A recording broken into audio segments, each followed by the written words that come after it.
It would be like Yeah. old school, like 80s Oh, right. wrestling, Yeah, Wild like World of Sports. Yeah. yeah, something like that. The Yep. thrill of podcasting and the agony of defeat. All right. Look at that. We got people coming in. Hi, people. This is so cool. I like being live in front of a sort of the donut bag is taped in front of a live studio audience. Like Norman Lear. Yeah. Okay. Welcome everybody to the Donut Bag Podcast, part of the Sportscast Network. Welcome to everybody joining us live. If you wanted to join in on the conversation, you could join us on our YouTube channel. While you could comment. So and while you're there, please like and subscribe.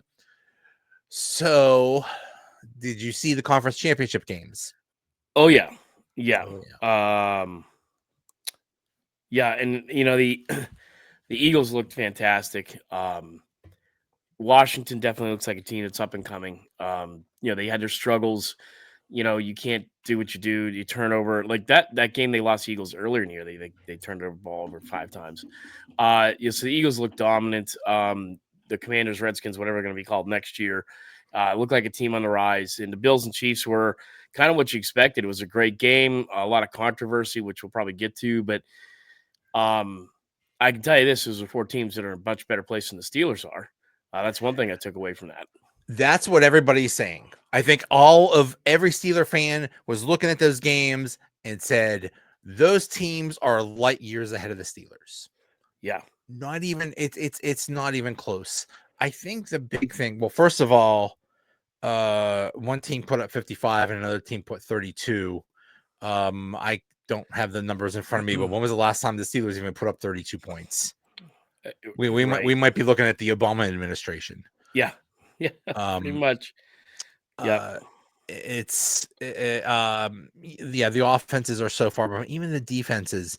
For some reason, the Steelers decided to just stop blitzing this past season, and on the most pivotal play of the game in the Chiefs Bills game, the Chiefs brought the most awesome blitz ever and caused Josh Allen to make a crazy throw, which he's backpedaling a million miles an hour, just throws a prayer, and it was almost a really good pass. It should have been caught. It's crazy. But well, and the irony was, and it seemed like this happened this afternoon, I almost got the impression that it was only a few of the media members. I know Kabali was there, Jared Dulac, a couple other guys, you and I know or talked to or have had on the show, and Ray Porter Jr. was in there, and Art Rooney II, which again I differ a little bit on, how much in tune I think he is with the Steelers right now. Talked about how well we don't see that there's much of a need for change of coach. That's problem number one. The Steelers' biggest problem is they don't think they have a problem. But then I would say Art isn't touching the fact that they need to fix the quarterback room, and that quarterback room right now is probably more interesting than any room that you or I have in our house or any room of our listeners, because I think is a distinct possibility. The room totally changed last year. We didn't like the wallpaper, so boom, it's gone. Furniture's gone. It's bare. We bring in Wilson. We bring in Fields. And I think there's a good chance, Joe, that, as we keep going here week to week, that 3 weeks from now, a month from now, those two may be gone and we may be an empty quarterback room yet again. And if you look down a list of free agents, as I looked at the show, it's pitiful. I mean, Andy Dalton, Rodgers. I mean, the free agent list out there is horrid. We're talking about career second, third string guys. It's all that is out there. There are no big free agent names on the market other than, unless you want to consider Aaron Rodgers, and he is a walking cancer. And I don't think either you and I hope to see him here. Rooney's comments were very I mean, they're always interesting, but it's just Go quarterback. So, it seems to me like, we may have an early light at the draft here that, picking 21st, Steelers are going to go quarterback. Well, last time they picked 20th, which is Kenny Pickett, was a disaster, bust. Shouldn't have done that. And so, I don't know, but it seems like that's the issue. He's in tune with the quarterback's room needs to be fixed. And he is right because again, watching yesterday, Mahomes is Mahomes. He's fantastic. Jason or Josh Allen's fantastic. Jane Daniels, rising superstar. Let's see if he does a sophomore slump. I don't see it, but I think he's going to be great. And Hurts is a better, above average quarterback. Had a downer year this year, but in the last couple weeks has been steadily improving when you want him to. And there you are in the Super Bowl with him. So those four quarterbacks are head and tails above better than anything the Steelers have. The other rumor mill is now that Russell Wilson may be going to the Raiders, which is where he wanted to go last year before all this stuff started, and now get hooked up there again with his former coach. My preference is let's just go with Fields and Russell Wilson on Pat McAfee last week said, "Yeah, I've been talking to the Steelers. We're talking about getting something done. Yeah." And I think I don't know how Steelers fans are handling that, but it's very possible that there's no guarantee that we're going to get Russell Wilson or keep Justin Fields. There's No. what if I heard the Giants are interested in Justin Fields? What you really want to get in a bidding war for that guy? Only the Giants would be. Only the Giants would be interested in Fields, and that's the thing. Like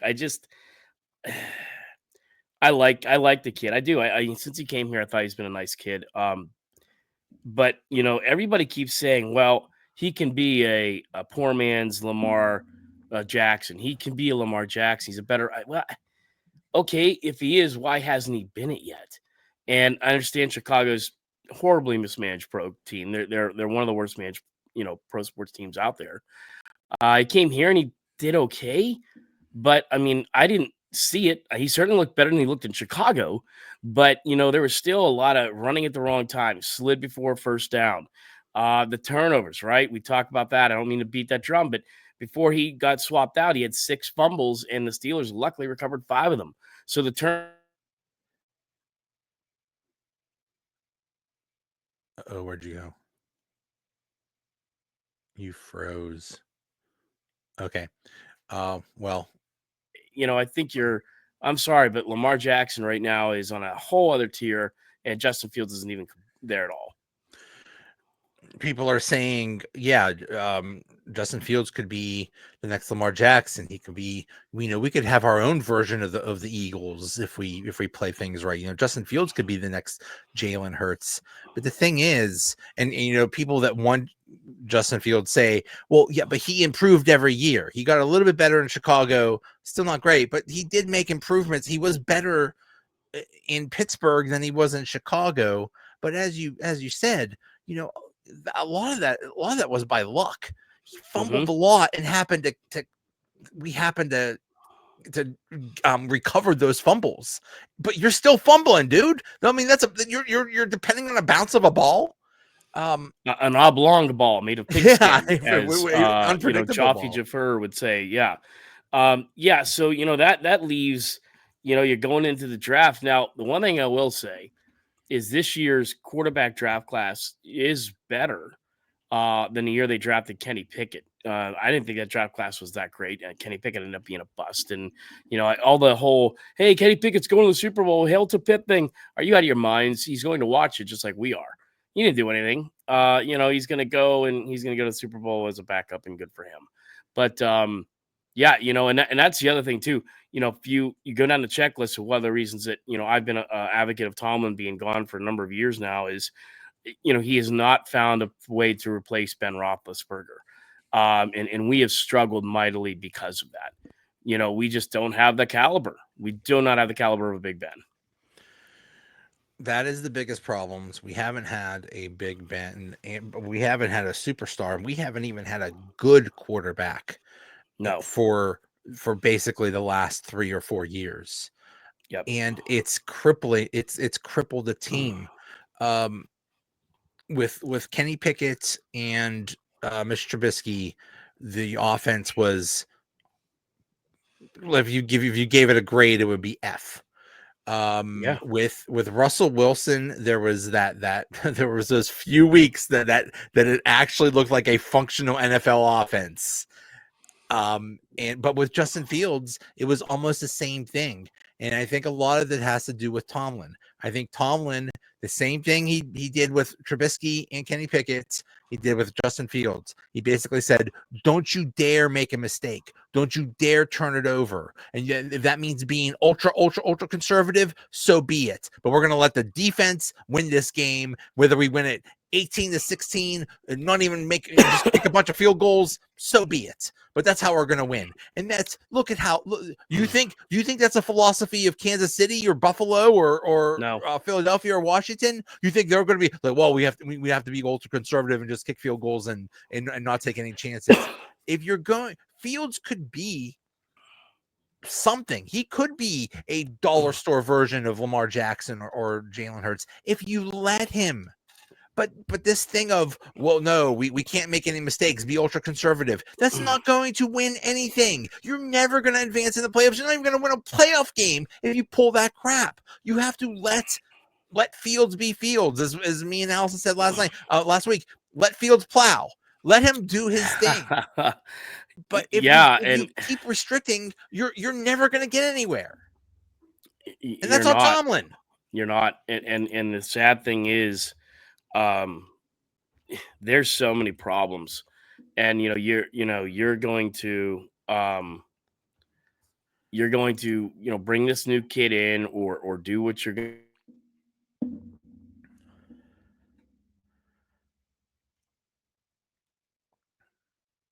Oh, we lost the most sacks of anybody in his position. And number two was our left guard. They were that bad. And, that's the other thing too. I'm thinking Russell Wilson and Justin Fields even, they're going to sit there and say, well, am I going to be the starter next year? If they're not even going to be the starter, I think Wilson's gone. I think Wilson wants to go to the Raiders. I think it's a decent offensive line. I think he wants to try to ride out his career with his coach, that had so much glory with back in the years. And that would make sense to me. Justin Fields is going to sit there and he's going to say, well, I want to be a starter. That's my goal. Am I going to be the starter here? And they may say to him, yeah, you're the starter. Russell Wilson's gone. We're going to probably draft the kid. That means you're number one. And he may just stay because I don't think there's a team out there, unless maybe the Giants or the Jets, maybe two of the dumbest teams in the NFL besides us, would say, yeah, come out and be our starter. And that's simply where it's at, but then he's also looking at like, okay, I'll be the starter, but I've got this guy, because the Giants are most likely going quarterback too in the first round. I mean, they've got to, after the whole Danny Jones debacle. I mean, you want to talk about the Steelers, messing up on Kenny Pickett. Well, they messed up on Danny Jones a lot more. I mean, Saquon Barkley's doing pretty well, but you decide to pay Danny Jones. Whoops.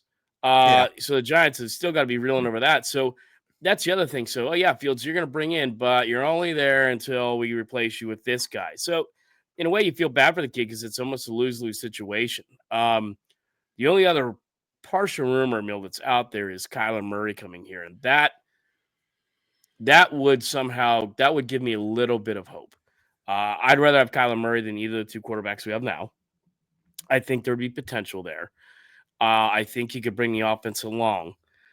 But that's just the thing. I mean, I don't think Steeler fans, and I'm not talking about the ones that live in that Yinzer umbrella, that, hey, we finished 10-7, we won, we made the playoffs, everything's good. It's bad. The offensive line is bad. Despite all of the draft picks we sunk into them, they've been horrible. The wide receiving core is even in worse shape. We don't even know if they're going to keep George Pickens. And, I mean, that's the other thing, that if you're, Justin Fields and the Steelers do say, hey, we're interested in keeping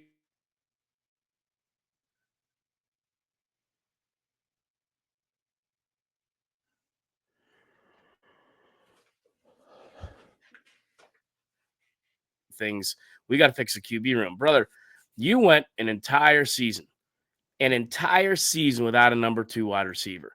That's a problem. That needs fixed and addressed just as much as the quarterback situation. So I don't know, Joe. There's just so many holes and not enough draft picks, and that's the problem. Yeah, win-win. We're not losing season, no losing season, no losing season. Well, Cowher had some losing seasons. That's the first thing Tomlin people like to point out. But guess what? Because we had some losing seasons, we drafted a guy named Big Ben Roethlisberger. We drafted some other guys that made an impact, came here, did things, and we're picking 21st. So who knows who falls? The only guy in the draft that would excite me to a point. Will Howard from Ohio State would be something I would smile about. I think Will Howard, he's 6'4", he's almost 240, he's eerily Big Ben size, accurate, big arm, not a bad runner. Can be inaccurate at times, but if you give him a decent quarterbacks coach, he might be an okay fit here.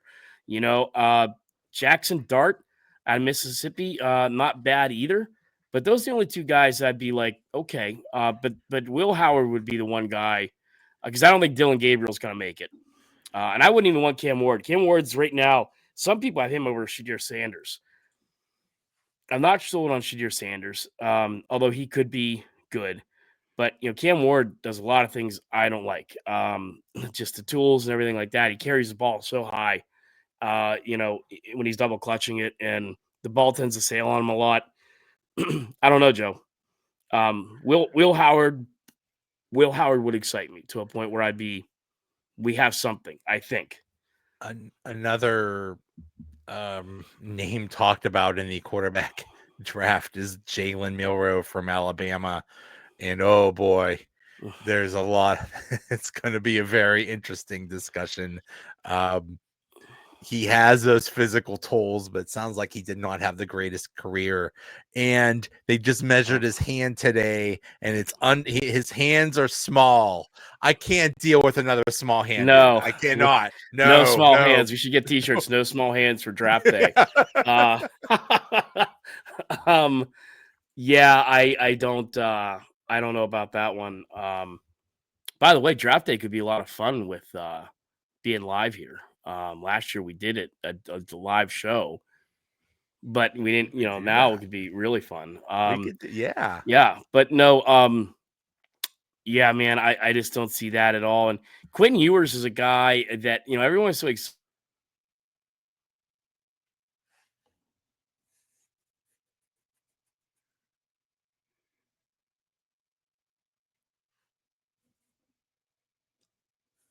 to happen, but yeah. So I mean, this quarterback class I think is better, especially look at the top like 7 or 8. I think it's a lot better in the year we drafted Kenny Pickett.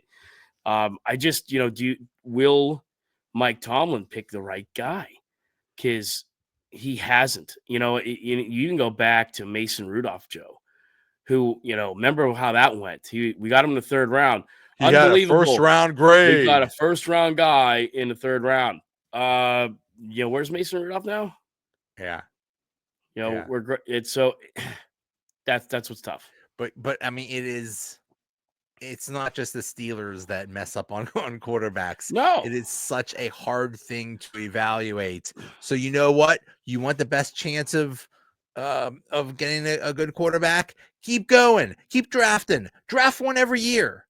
Bring them all. Just keep gambling. Eventually you're going to hit. The Bills are a prime example. I mean, Jim Kelly's done. And think of all the horrible quarterbacks they had there after Jim Kelly left. I mean, okay, Doug Flutie was kind of fun, but Doug Flutie's always Doug Flutie. And then there was like J.P. Lossman and E.J. Manuel. I mean, you could go down the line, the horrible quarterbacks they had until they finally got Josh Allen, which is a tremendous pick, and he's done very well there. Unfortunately, his mark right now is he's 0-4 against Patrick Mahomes in the playoffs. Oh, my goodness. Last night was, one of those 4. And, but that's where you got to hit on. And that's the problem. We talked about that a couple times, right? Terry Bradshaw, look at the litany of quarterbacks the Steelers went through that were either average, a little above. We went through the really bad years. Then we kind of got into Bubby Brister, who was a decent game manager quarterback. Then we got into the, Mark Malone was horrible. Neil O'Donnell was not bad, but we all remember what happened in Super Bowl 30. And yeah, and yeah, Cordell and then Stewart. yeah. And you know what? It took 20 years between Terry Bradshaw and Ben Roethlisberger. Yep. And yeah, it's just a lot of crap. One thing I thought was very weird, what Rooney said about, somebody asked him about, are you going to draft a quarterback? I mean, you tried with Kenny Pickett and that was a failure. What did you learn about that? And he said he didn't learn anything, which is, he said, I think obviously it's disappointing that Kenny didn't work out to be our long-term quarterback here. I'm not sure there's a lot to be learned from that. We just have to look at the next opportunity and make sure we do a good job evaluating the next time around. What do you mean you didn't learn anything, bro? How did you not? And that's the thing. I mean, that's what, and I saw we got a comment there, at least I'm seeing on my end. Tom Risve, Tom, yeah, good comment. Nothing's gonna change when Mike Tomlin's there. And Tom, you have a very good point on that, because you look at that and you say, guess who was in charge of drafting Kenny Pickett? Mike Tomlin, right? And yeah, GM had something to do with it too, but still, yeah, Joe, the recent grades are not good in favor of drafting a quarterback that's going to be the next guy.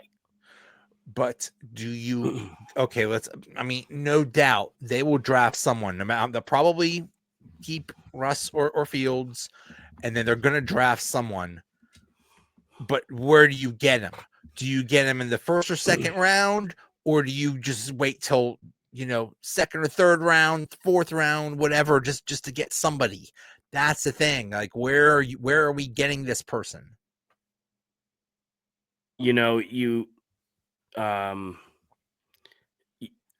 Joe, I think you're talking, but I don't hear you.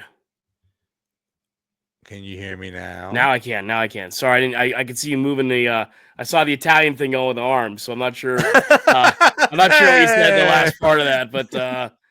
Well, I said, where do we draft a quarterback? Do we go early? Do we go late? Do we go mid rounds? Where do you think we should draft a quarterback? That's the thing. I mean, you look at the list, and I'm not sure there's anybody there worth jumping up for. I mean, you could talk me into Shedeur Sanders. He does have a lot of the tools, but then you got to wheel with his dad, and his dad's already out there putting teams out there who are okay. They're off the list. We won't be traded we won't go with the Jets. I forget. There's a couple of Giants.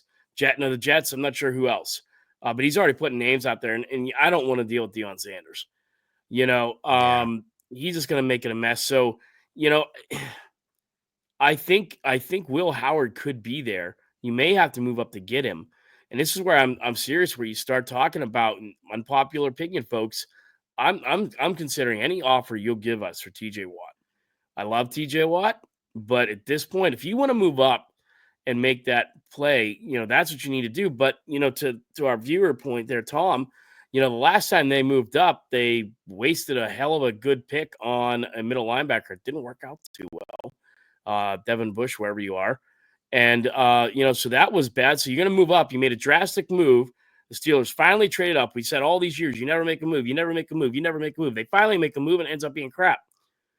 So that's the thing. It keeps coming back to me for if they do make a bold move, which I don't think is out of the question because Omar Khan's a little bit crazy, but what are they going to choose? Are they going to get? If you do trade TJ Watt, you create like $30 million in cap space. Yes, you I do. believe You do. So I think you could get. I think you could easily ask for a first round this year and next year. Oh, yeah. Or I think you can get, a first year, this year, 2 second rounders, whatever. I think you can get a hell of a return. Same thing, in Pittsburgh here, we talk, and it's almost like every day because I think, was it today or yesterday, the Penguins put Malkin on the IR, and I just keep shaking my head, and I love Gino. I've got bobbleheads here of him. You should have traded him after we won a cup in 2017. You would have got a lot for your return. Now, the only pitch you can possibly make is, because they're not even expecting him back until after the international tournament. The only possible pitch you could possibly make as a Penguin is, hey, we'll give you Malkin. He could be a great third or fourth line center with cup experience on your team, and you're going to get some return. You trade TJ Watt now, you get a return. You trade TJ Yeah. Watt 3 or 4 years from now, you're going to get You're gonna not get much. nothing. Yeah. You know, Yeah. If so you traded Malkin 4 years ago, you would have got a lot for him. Now you yeah. get And the Penguins could be in a peanuts. much better space than what they are, you know, and they could have gotten some draft picks and finally started building that roster back up that is just not, and that's, you know, big reason the Penguins have struggled the last couple of years. And Yeah. now the Steelers are really, I think, Joe, in that same spot.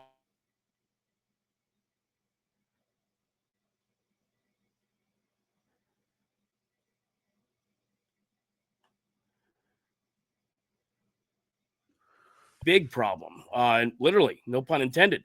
The defense has some problems. You know, the only thing that's not a problem is special teams. We got that handled. Kicker's good, Woohoo! coach is good, punter's good. We're good. Uh, Other than that, there's a lot of holes. Well, how do you fill those holes? You start getting free agents and you start making draft moves. And that's the thing. Again, I hate saying this because it seems like we're back at, you know, round one. If Mike Tolman is ever to build any credibility back or ever get my vote of confidence back, you start doing it now. This is the year, you know, and I just, and you know what? It's okay if they have a crappy year next year, guys, because guess what? Guess who had a crappy year last year? The Redskins, Commanders, 4 wins. Look where they were this year. Eagles had a pretty crappy year last year. You know what they do? They go out and get Cooper DeJean. That helped that hell of a lot. Got some, and they got this guy named Saquon Barkley. If you never heard of him, and guess what? The Eagles are in the Super Bowl.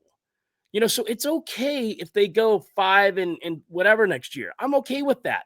It won't be fun each week. We're not going to have a lot to talk about other than the Steelers' loss, but it does mean that in 2026 in the NFL draft, we're probably having a top 10 pick if they finish like that, and I'm okay with that too. And that's what you got to get away from this complacency of, hey, we finished above 500. Yay. No, it's okay. Have a Yeah. losing season. We'll get over it. Yeah. That's it. You know, basically, when Tomlin talked a week or two ago, he basically said nothing's going to change. Rooney talked today. He basically said nothing's going to change. Well, what do you expect? We're doing the same thing over and over again, expecting different results. Come on, Yep. come on. At It's least give us some hope. Like nothing's going to change. Not a thing. It's just it really is. And scary. I guess it's frustrating because you know you don't want to start comparing things, but and I'm sure even I know what you do for a living. You know what I do. I mean, I even just today, you know, after meeting, I'm thinking, okay, I got to take a different approach on this if I'm going to make this work or make this succeed. And you know, I kind of do that every day. My wife does that working for who she works with. She has a foundation, but she takes a different approach. So do you. So does all these other people. And the Steelers just seem to be like status quo. Standard is the standard. Well, like James Harrison came out. I think it was Saturday. And he said, I don't know what the hell the standard is, but it's not working right now. Yeah. Yeah, thank you. Also, the cool picture of you and what was it? Brett Kiesel with cowboy hats at a rodeo waving terrible towels was the greatest thing I've seen. But that's the thing. Even some of the older Steelers, Joe, are coming out saying this isn't working. You know, the standard isn't working. Whatever the hell it is not working. People are comparing the Steelers to the Pirates, Oh, basically saying you don't care about winning anymore. All you care about is making money. You know, God forbid we get rid of Tomlin because we gave him a 3-year, $50 million contract, and we don't want to eat that money. right. We don't want to add any more coaches because we might pay them. We don't want to get rid of any coaches that suck because they're under contract, and we don't want to pay people to not work. What is going on? Hey, whether that's true or not, the perception is it sure seems like they're just in it for the money and not for winning. I agree with you to a point that, but I think that the other thing too, and I've been saying all along, is I don't think Art has his finger on the pulse like Dan did. You know, and that to me is just like, he said that and he's not wrong, but it's also like there's a lot more you need to be right about that you're just not seeing. And giving Tomlin that contract was one of them. You never should have given him the contract because, in the way I point that out, and I think was very glaringly evident, because, a year ago, you and I are talking about the season ending Tomlin press conference. And even our fellow and local media guys are saying the same thing. Never saw Tomlin like that. Emotional. Uh, maybe the strangest, maybe the most transparent interview he ever gave in that. He was emotional. He talked about failing Marquise Pouncey. He talked about, being pissed as failing these last couple years. This year, same Eh, old Mike Tomlin. yeah, And that, why? Because he has $50 million in his bank account. That's right. why. And that's why, to me, I keep going back with you. You never should have given him the contract because, again, hey, no problem. I can mess up. I'm good in the next 3 years, going to get, a lot of money. And Yeah, you because know, when he did that a year ago, he didn't have his contract extension yet. no, no. And that's it. That's the Ah, other thing, too. You see what Rooney said, and Rooney was like, we need to hold, feet to the fire. There needs to be consequences. There needs to be all this stuff. And you're thinking, mhm. okay, Art the Second is growing a set. Okay. And then it just feels like And this past and week, today, nope, everything's okay. yeah, might as well be 2022 again or 2021. And we're just in this quagmire. Not quagmire is not the right word. We're just in this you know, rolling, thing that's 360. It's the same old, same old. And I don't know. I think the draft show this year will be a lot of fun that we do this year because as we get closer, we're gonna start taking a look at who might take who.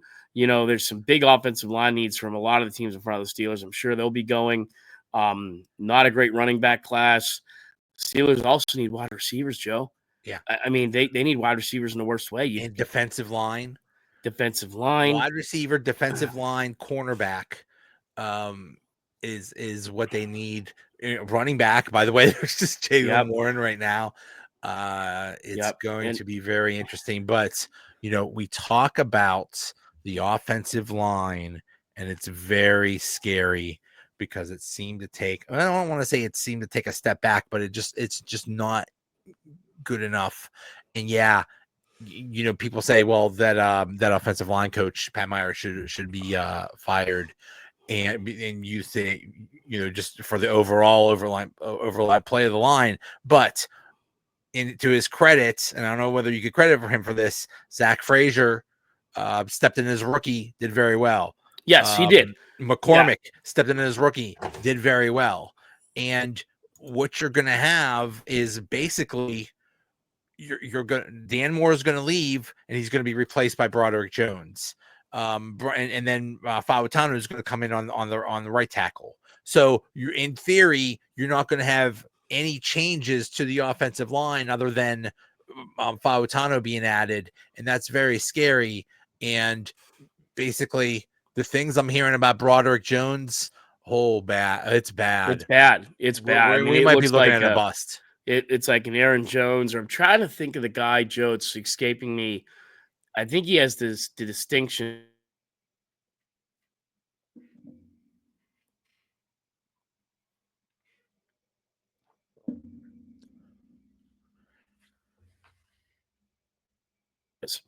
Only other first round draft pick that was like that.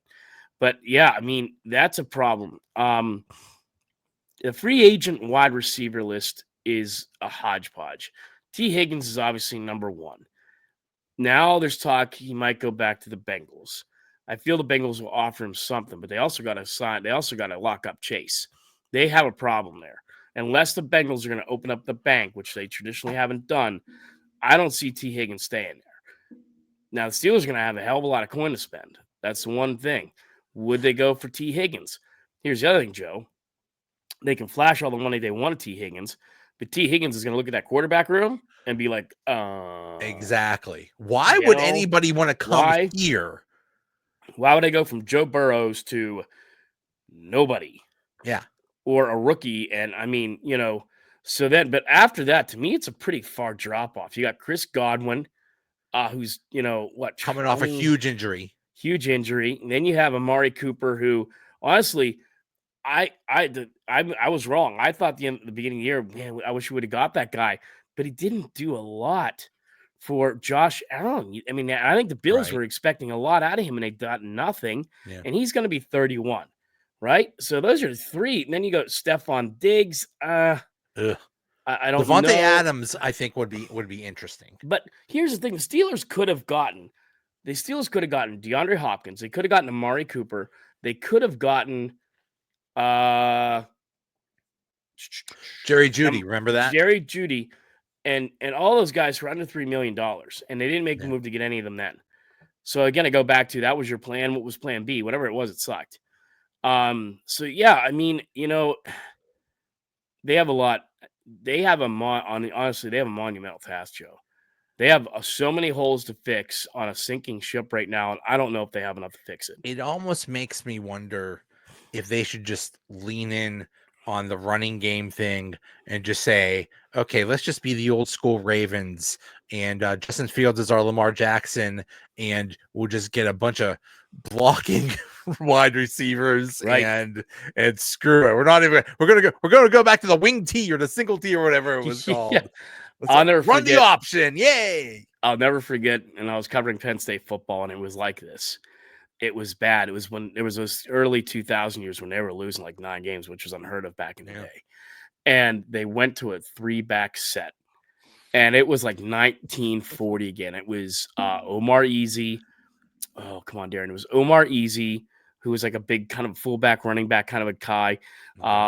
I forget the other gentleman's name, and it was a very, very young Larry Johnson, who obviously went on to, have a 2,000-yard season a few years after and be a big star in the NFL for a few years. But yeah, it was, I mean, it was like, wow. I mean, are we watching this for real? I mean, it was bad. And yeah, I mean, they go a 3-back set and that's the other thing. We didn't get to running backs yet. And, I don't think Najee Harris is coming. No. Najee's not coming back.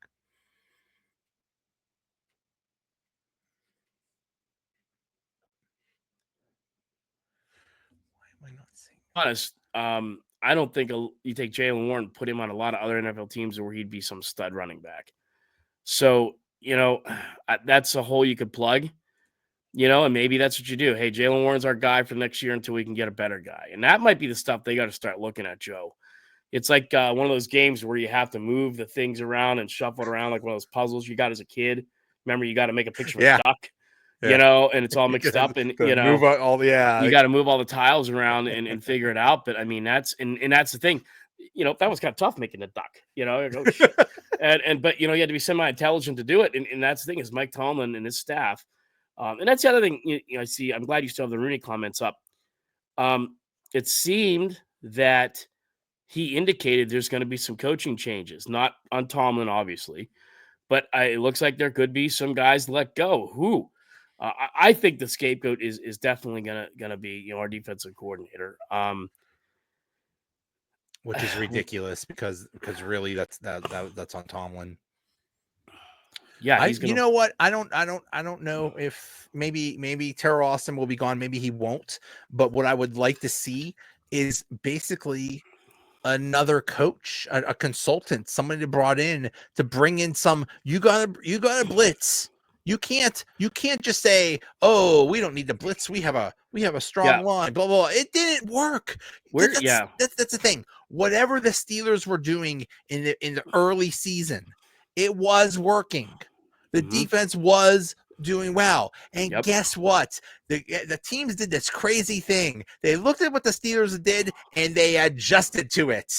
And did the Steelers adjust back? No, they kept doing the same thing over and over again. Good job, guys. Yay! Yeah, and that's just what the definition of insanity, right? And that's just the thing, it's just the the never-ending cycle where you cannot seem to break away from this. Remember, we used to be Blitzburg, we used to be the blast furnace, we used to be all these great things, and I've said this for weeks now. The Steelers have no identity. They have no identity. We don't have a great receiving core. We don't have a great quarterback room. Our running game's kind of stinky, and our defense, just flat out stunk the last half of the year. We have no identity. We're the Pittsburgh Steelers, and here we are. In name only. We're just going off a reputation. Yep. And it's not reality. And and you tie that in with the Eagles. And one of the things you heard about the Eagles and even the Steelers locker room afterwards when they lost was how hard they hit, how good of a tackling team they are. And look where they are because of that. And if they are able to beat the Chiefs and the officials on Sunday, I think a lot of it might come down to that Eagles defense. Might finally, be able to find a way to silence Mahomes and that offensive line and take care of business. But that to me, the Eagles have an identity. It's Saquon Barkley. It's a hard-hitting, physical, well-tackling defense. And a And that's what it ferocious is. defensive line that Yes. comes at you in waves. Yes.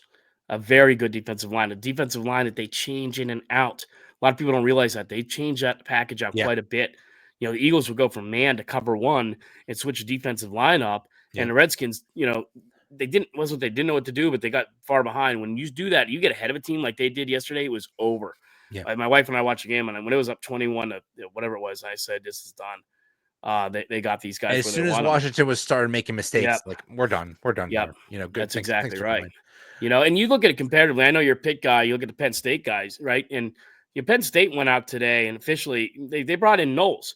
They needed a defensive coordinator. So Tom Allen goes to, Clemson to be closer to his family, former head coach at IU. They had pretty good defenses when he was there. He comes here. Penn State had a pretty good defense. Now he goes to Clemson. They need a defensive coordinator. They could have promoted within, and yes, they could have done those things. What they do, they went out and got the baddest man on the planet and paid him a hell of a lot of money to do it, but they're in it to try to win it. Yeah. Right now, whether Penn State's going to, come, Penn State has other issues too. They have no wide receivers, just like the Steelers. It's like watching. But at least the quarterback came back. The quarterback came back. They have, 2 1,000-yard rushers coming back. They have a lot of guys coming back. So they went out and got a guy that can make that defense great. And that's what I'm saying with the Steelers. Like, go out and make some damn moves that can make an impact on this team. And again, I don't care. They don't have to go win a Super Bowl next year. It'd be great. I'm not going to deny a Super Bowl. But go out and bring some impact players, fight hard.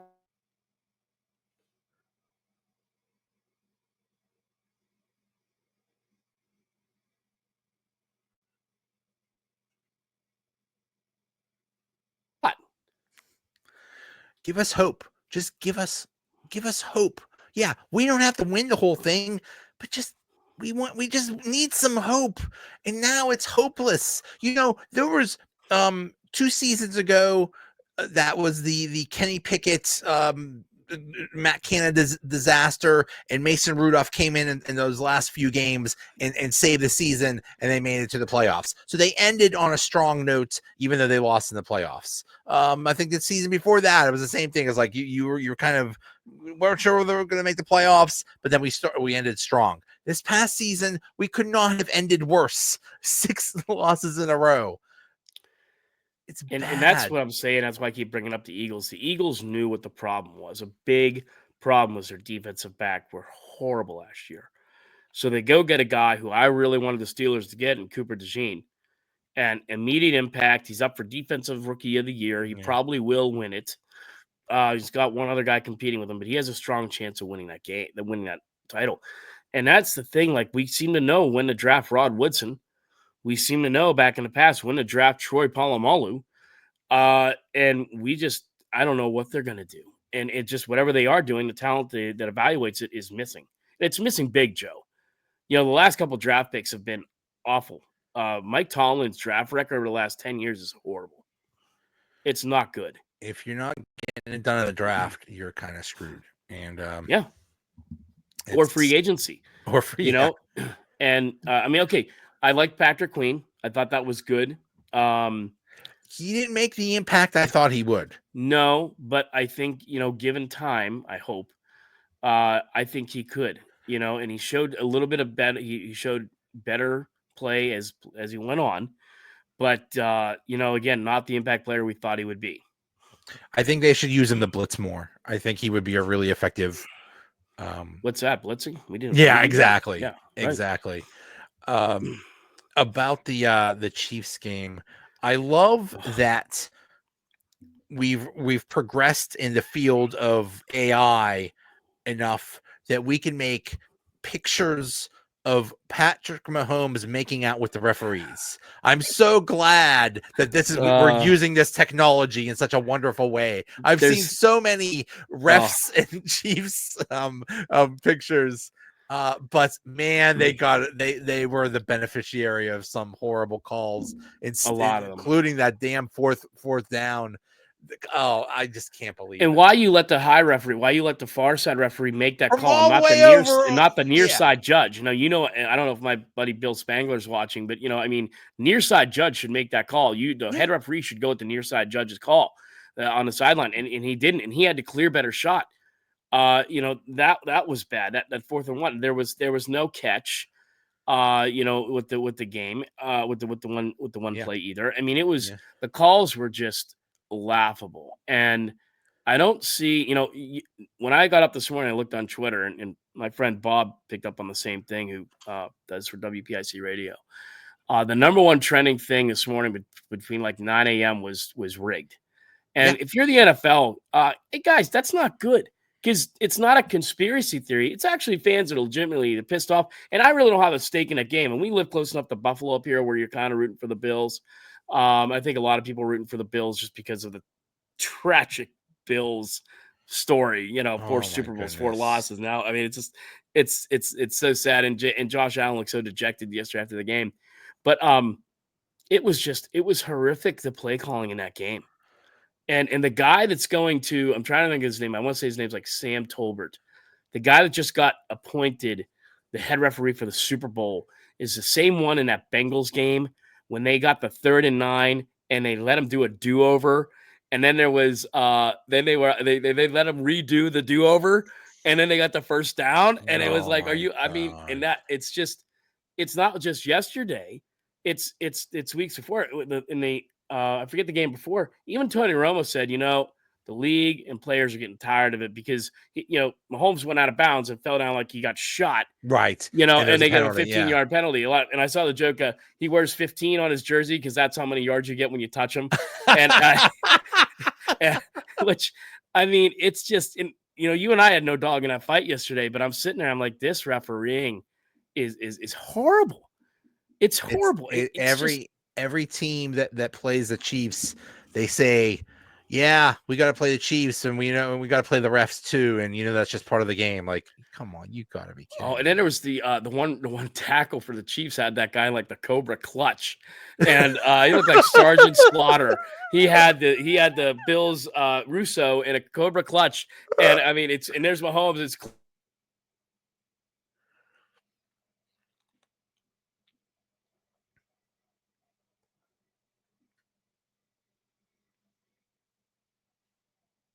you're seeing all this stuff on social media. They're not going to watch the Super Bowl and stuff like that, which I don't know. I believe that or not, but Yes, you are. All you're you going to people watch the that say Super you're not going to Bowl. watch a Super Bowl, yes, you Yes, you are. are.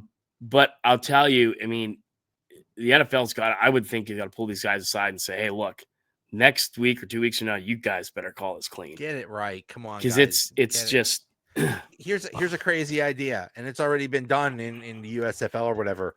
You put a chip in the ball, then you don't have to worry about some referee 50 yards away trying to figure out a thing. right. It's Right. I mean, the technology is there. It's just ridiculous. I can't. I just It it is. it's funny that people say, oh, it's rigged, it's rigged. It's like, I don't know if they're competent enough to rig something like that. It's just so bad that it Mhm. seems like it's rigged, and it is. It's a bad image problem. And I don't want to take anything away from the Chiefs. I don't have a problem with the Chiefs. I think the fans are fantastic. I think the passion's great. In fact, I've always said this, especially looking at the other teams, the Bills, in Buffalo, Kansas City's home field, even Baltimore's home field. I think they're a hell of a lot louder than they are at Heinz Field. I Oh really yeah, do. they're It's so a loud better in Arrowhead. atmosphere. It's a Yeah, better atmosphere. We haven't had a better atmosphere since, really, um, you know, Three Rivers days. I yeah. mean, like I said, I remember being there for the AFC Championship when Troy picked off, Flacco and ran it back, and it was very loud, but it's not like I think constantly it's loud. just the acoustics of like the It's design yes, of it's the horrible. stadium is not good for it Right, being for the sound. right. But Because I remember you're like you said, Three River Stadium was loud as oh, hell. It was an all enclosed yes. thing. Yeah, and you're, like, covering your ears and, Hmm. but no, I mean, so the Chiefs are definitely in a dynasty, and if you look back, everyone hated dynasties, right? We hated the Patriots. You hated the 49ers in the '80s. You hated the Cowboys in the '90s, but you hated them because, they were great teams. Yeah. I don't remember, obviously, the Patriots, yes, they cheated a lot. and that will forever, especially for Steeler fans, stick in our craw. Because they legit filmed the game, and everybody knows it, and everybody knows they cheated. So that's bad. So I don't want to say I can't remember last time, but the Chiefs are in a different way. It's just it's like you said, it's blatantly obvious that you're sitting there watching something going on, and it's not right. Yeah. I mean, the thing about those previous dynasties that you mentioned, they dominated at times. It was clear they were the number one team. Right. The Chiefs just barely win every single game. Yes. So it's like, yeah, you won, but like it's just it's just such a coin flip that like easily the Bills could have won that game if a couple of things went their way. Right. It's not like the 70s where you had the Steelers, the Raiders, and the Cowboys, and then you had the Vikings had their thing, but they just could never win a big game. And I mean, those were clearly probably the four best teams back in the 70s, but they indeed dominated through most of those 70s and through those games, and they led to some. I still say the Steelers and or Cowboys Super Bowls in the 70s were the best. Yeah. The Rams game, you obviously remember we were down, then we came back and went up. But yeah, Joe, I think it's a great point because the Chiefs are barely winning and barely getting by these games, and they almost lost to the Carolina Panthers for God's sakes this year. Yeah. They whipped our butt, of course, obviously. Yeah. That was the only blowout win. I think the only blowout all year. Yeah, they blow out the Steelers. So, hey, the Super Bowl is going to be a good game. It's against two good teams, and I'm going to watch. I'm sure you'll watch. But, yeah, I mean, it's getting blatantly obvious. Like, I don't know what else to say. Yeah. It's just, you know what? We said the exact same thing about the Patriots. Tom Brady gets all the calls. It was the same thing that's saying about Mahomes. Like, oh, you can't touch Brady and stuff like that. So it's like, I guess it's just human nature. We just go toward the, whoever's the champ. Ric Flair said, to be the man, you got to beat the man. Yeah. I feel for Josh Allen, Lamar Jackson, Joe Burrow. I feel for those guys because they may never win a championship because they just happen to be in the same era as Mahomes. Now, it wasn't just Mahomes. It's that dang defense. And Steve Spagnuolo might be the greatest defensive coordinator of all time, maybe besides Dick LeBeau. But but Spagnuolo, if he's smart, if some team is smart, they'll grab him as their new head coach, and I hope so. Take that dude away from the Chiefs so that the rest of the league can have a chance of winning the damn thing. Yeah, no, I agree, and that's a good point. I mean, has this defense ever been as good since Dick LeBeau left? And the answer is no.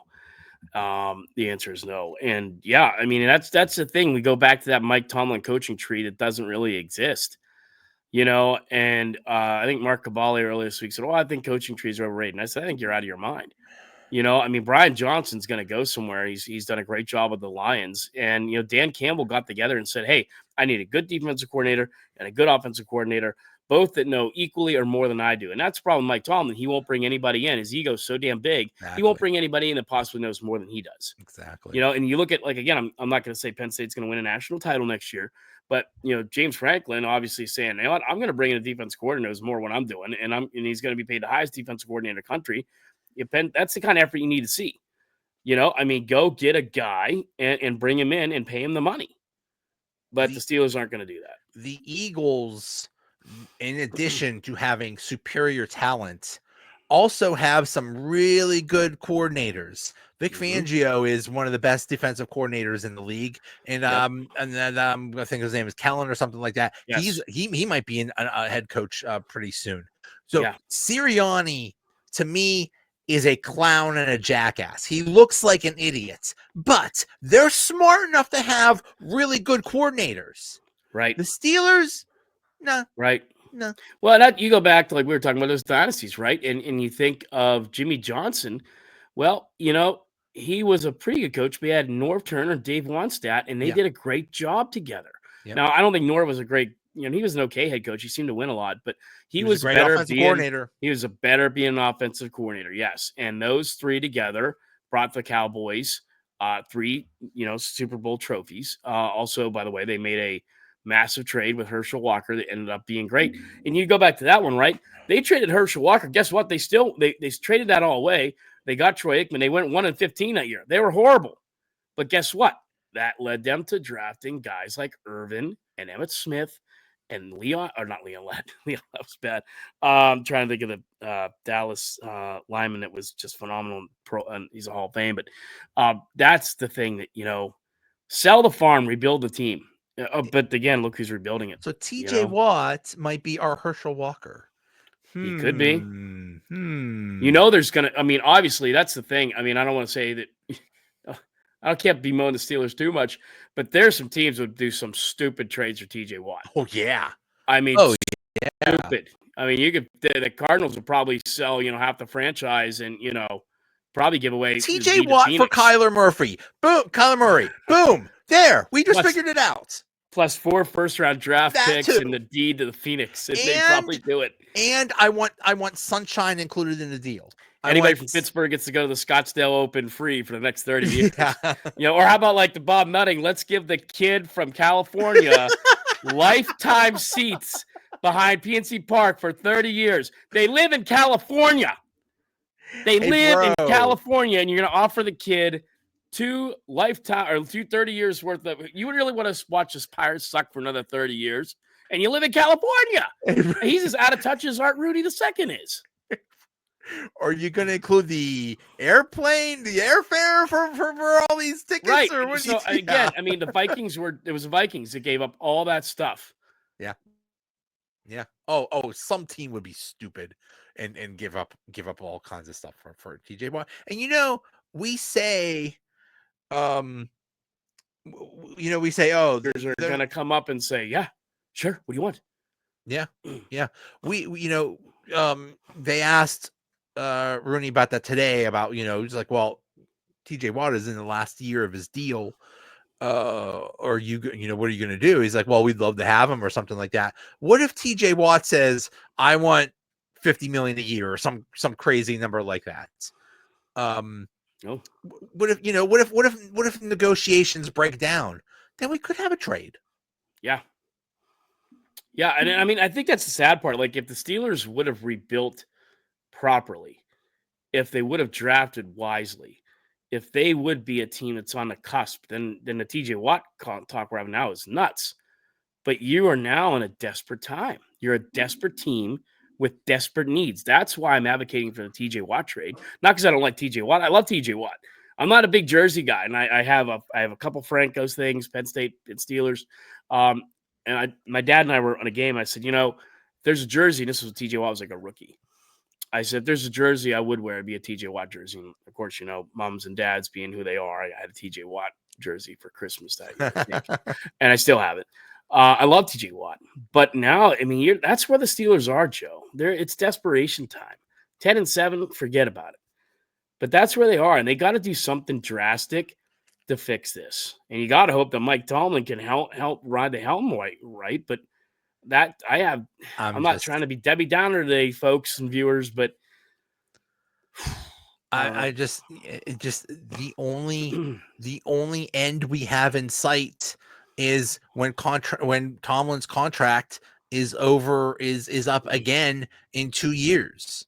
And then we could say, okay, are you going to renew him again? Are we going to go through this crap again? Or are we actually going to do something different for once? I don't know, but we're stuck like this for the next 2 years, and you just hope. Rooney was asked about Tomlin today. He's like, how can we get rid of him? He's won all those games.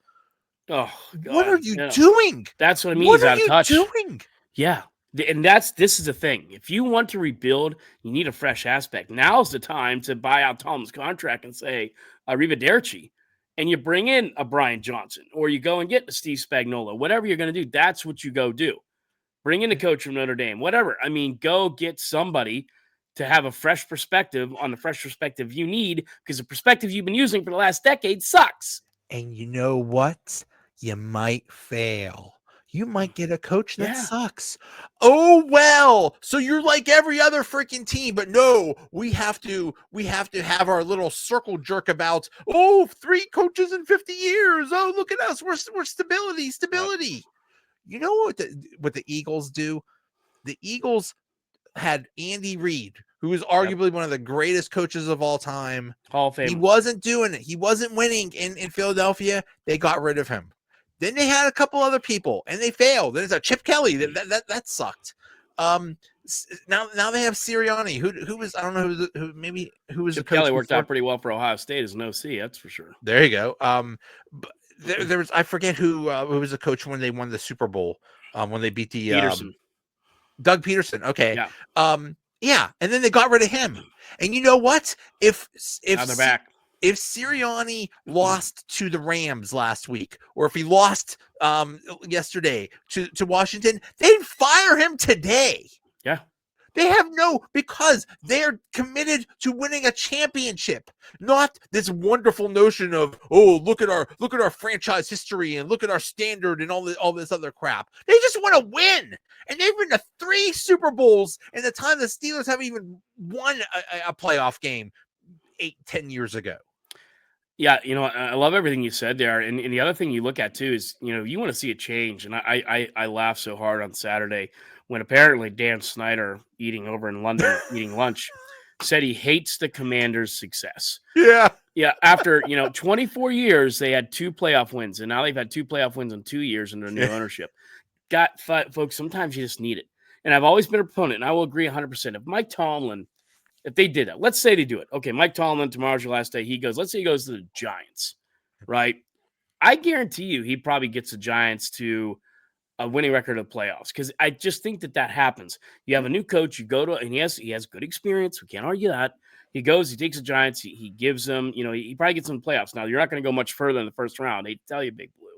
You're not going much further than that, but he'll turn that around and he'll look like a savior, and he'll win NFL comeback coach of the year, and we'll all be laughing at him because you don't know what's coming next. 10 years of averageness. But that's what happens. Also, we bring in a new guy and we have success, and the sky's the limit. But that's why that's where my I guess, not depression. That's where I am sitting right now with not a lot of confidence, because we are in a rebuilding process, and you're going to bring the guy that hasn't been able to get crap done since 2009, and that's who you're going to have lead this. This is where the wake up call should be now. Get rid of Tomlin. Chuck Noll is one of the greatest coaches of all time and one of the most successful coaches of all time. And in the 70s, the Steelers rolled. And in the 80s, they were not so good. And by the time Noll was done in the late 80s, it was very obvious that his message was stale. It was not working. As soon as Bill Cowher comes in, as soon as they bring in someone new, someone young with fresh ideas, boom, instantly they start going to the playoffs again, because you have a different perspective. And so when you say things like, well, we can't get rid of Mike Tomlin because he wins so much, but it's the same thing over and over again, the same philosophies, the same conservative approach. That doesn't work. You can't even win a playoff game. But you're doing the same thing over and over again, and you're fine with that. The Bengals finally got it. After all those years, they finally got it. They bring in Zach Taylor, and they go to the Super Bowl. Yeah. Now, the Bengals are in a very interesting position right now. They just hired a couple defensive coordinators today. They know what the problem is there. They're going to try to address that defense, because I'm going to tell you now, you give Joe Burrows, you bring in Chase back. If you are able to bring T. Higgins back, you have an offense that could beat any one of these teams that are with the last 4 teams standing yesterday, and I think you could compete with the Eagles or the. You put a defense on that team, yes, oh boy, they're going to be good, and right now the Bengals are they finished below the Steelers. They're in a better spot than we are. Don't look at the record, look at where the progress is, because right now, guess who beat Patrick Mahomes? Joe Burrow. Joe Burrow, not Lamar. Not Josh Allen, Joe Burrow. given a chance, I think Joe Burrow would do it again. And I still think there may be some validity to that whole thing where the Bengals rested their starters and the Chiefs rested their starters, and that screwed the Bengals over because nobody wanted to play the Cincinnati Right. Bengals in the playoffs. Right. Everybody wanted to play the Steelers. Nobody Yeah, wanted to play the exactly. Bengals. Nobody wanted to play the Bengals. Yeah, you'd score 30 on the Bengals, but they could score 38 or 42 on you. I just feel for the Bills. You know, Oh, in the 90s, at least they lost in the Super Bowl. Now they can't even make it to the Super Bowl. Man. it's so, and where we live closer to. In fact, our grocery stores up here carry a lot of Bills stuff. They have like Josh Allen cereal and stuff like that, and whatnot. But it's this heartbreak. I have a lot of friends that are Bills fans, and I just spent the last night texting them. Sorry, man. Yeah. Yeah, I have a lot of friends Sorry. friends that are Bills fans too. And it's like I just feel for you. It's just so tough. And I feel for that tight end. He should have made that catch. It was a little tough, but he still should have made that catch. But man, I that's think you something tagged that me in just that ruined post someone. today. And he was about 3 yards to his left, and he had to come back and readjust, and he is a tight end. But yeah, Joe, I don't disagree. I think he could have had and should have had that catch, and he was emotional too after that game. I'm sure. Right? And I'm sure. Man, the Bills just have a litany of that. So, and the wonderful thing about the Bills fans is anytime somebody is going through some kind of hardship or something bad happened to them, they rally behind that person. Mark Andrews, who lost the game for them against the Ravens the week before, they poured money into his charity to show support for him. They're just so supportive, and I love that about that fan base. That's Bills Mafia is awesome. Bills Mafia is awesome, and the Steeler fan base is great too. And I'm not trying to say that we're not, we are, but it's just. I think you'll see the Boo Birds out again next year, like you saw 2 years ago. And it's such a cluster, and there's so much that needs fixed, Joe. I think my anticipation, if you're going to ride with Mike Tomlin, which is the wrong choice, but you're going to ride with him, is you got to make little fixes and hope that it works out, because you're not going to fix it all this year. The Steelers are not going to be Super Bowl contenders next year. No way. We talked to Tomlin. He basically said, who cares? I mean, he didn't say that, but he basically said nothing's going to change. Just talked to Rooney. He basically said nothing's going to change. Okay, fine. You stick your head in the sand. You do that anytime you want. You know who's not going to put up with that? The fans, the people that go to the games. You think they're going to boo like crazy? And you know what's a real easy thing to say? Fire Tomlin. Oh yeah, it's a good cadence. Yeah, That's exactly. got good. Yeah, it rolls right off the tongue. So you could put your head in the sand, and you could say, the emperor has no clothes. You could say all is well and everything is fine. But we know it's not. And if it's the same crap over and over again, we're gonna turn, and it could get ugly. That's my only hope. Yeah.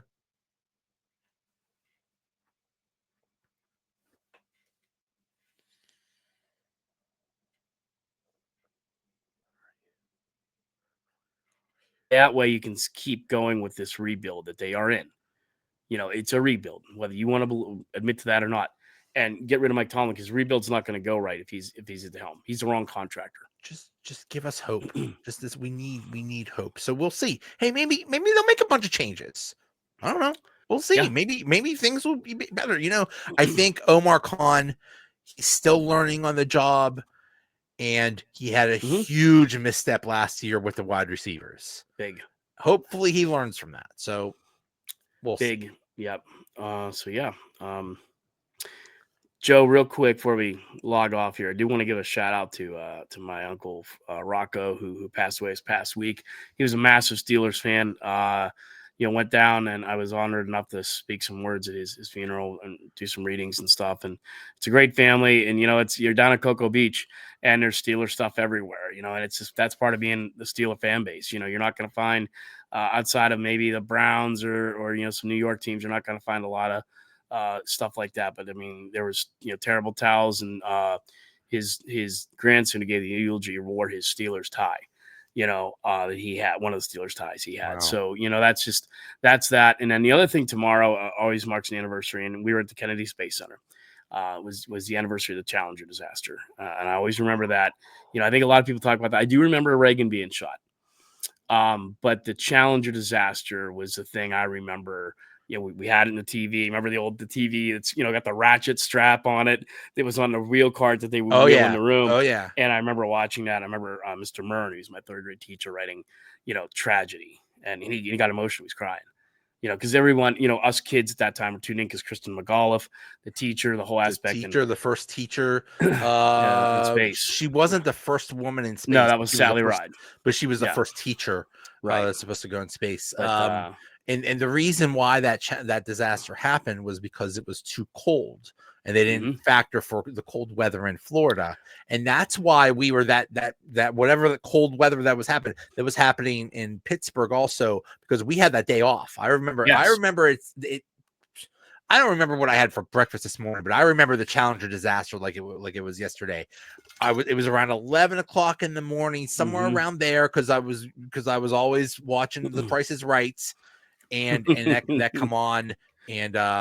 Challenger go with throttle up, and it exploded, and such a shame, such a tragedy. Yeah, it really was. So I just want to shout out to remember them and their families, and they had a pretty nice moving tribute at the Kennedy Space Center. Highly recommend if you're ever down there to do that. We did that on Monday, and my little boy is pretty interested in seeing all that. So, but yeah, those are just two shout outs, and I thank you for letting me to do that. Okay, well, thanks everybody for watching, and a ton of viewers on Facebook here today. Shout out to Tom and Ron and James and Jan and Joe. How about my friend Joe and Wanda Posar out in Arizona tuned in tonight, and how about my mother Linda tuned in tonight. So hi mom. Oh. So yeah, great stuff. Awesome. All right. Well, thanks everyone. We'll see you. Thanks guys.